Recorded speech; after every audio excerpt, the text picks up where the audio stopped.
Housing सोसायटीच्या पाण्याच्या टाक्या स्वच्छ करणारी मुंबईतील नंबर 1 कंपनी म्हणजेच लाईफलाईन सर्व्हिसेस. अतिशय ताकदीने सगळे विषय मांडण्याचं काम गडकरी साहेब करायचे. अनेक वेळा इथल्या सभागृहामध्ये माईक बंद पडला तरी गडकरी साहेबांना माईकची गरज नव्हती.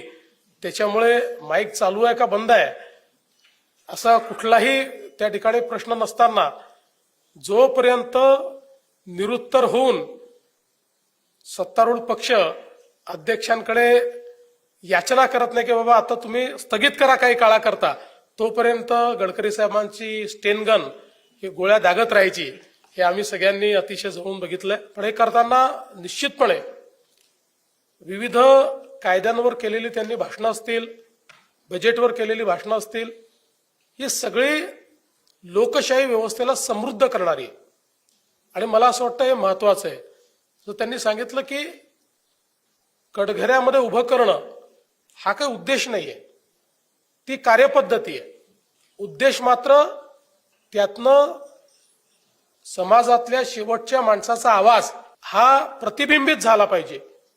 हे या कामकाजाचं सगळ्यात महत्वाचं धोरण असतं. आणि मला असं वाटतं की निश्चितपणे ते कार्य त्यांनी त्या काळामध्ये करून दाखवलं. आणि मग अनुशेषाचे विषय म्हणजे ज्यावेळेस भारताचं संविधान झालं त्यावेळी भारताच्या संविधानामध्ये 356(3) असं आर्टिकल टाकण्यात आलं. पण त्या आर्टिकलचा उपयोग हा पहिल्यांदा या महाराष्ट्रामध्ये की ज्याच्यामध्ये महाराष्ट्राला 3 भागामध्ये विभागून इथला विभागीय असमतोल दूर करण्याकरता नागपूर कराराप्रमाणे ते आर्टिकल घालण्यात आलं. पण 1950 नंतर त्याचा पहिल्यांदा उपयोग जर कोणी केला असेल तर तो गडकरी साहेबांनी या ठिकाणी केला. आणि त्यातून निश्चितपणे राज्यपालांचे डायरेक्टिव्ह हे शासनाला मिळून एक मोठा मागास भागाचा फायदा हा झालेला देखील आपण सगळ्यांनी बघितला.